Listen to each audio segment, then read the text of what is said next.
बहरहाल डिसॉल्व होनी है। आप हफ्ता ले लें, आप 1.5 हफ्ता ले लें, लेकिन इससे आगे मामला नहीं जाना। असम्बलियां बर्खास्त होनी है, इलेक्शन मुल्क में होने हैं। अल्टीमेट फैसला पाकिस्तान के अवाम ने करना है।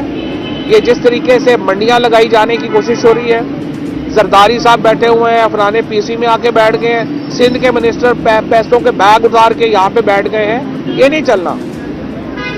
अब हम इंशाअल्लाह ताला ये जितने भी, चाहे 5 दिन है या 7 दिन है या 8 दिन है, ये केस चलेगा। हम पहले ही तैयार हैं वोट ऑफ कॉन्फिडेंस लेने के लिए। सिर्फ हमने ये कहा था कि इतना मौका हो कि जो हमारे एमपीएस मुल्क से बाहर हैं वो वापस आ जाएं, और हमें उम्मीद ये है कि हम अगली तारीख से पहले ही शायद अपने मेंबर्स पूरे करके तो हम ये वोट ऑफ कॉन्फिडेंस वाला जो शौक है गवर्नर का, ये भी पूरा कर देंगे।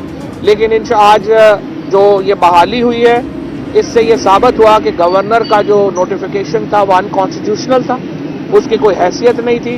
और गवर्नर, एक गैर मुंतखब गवर्नर, सिलेक्टेड गवर्नर, एक मुंतखब वज़ीर आला को घर नहीं भेज सकते।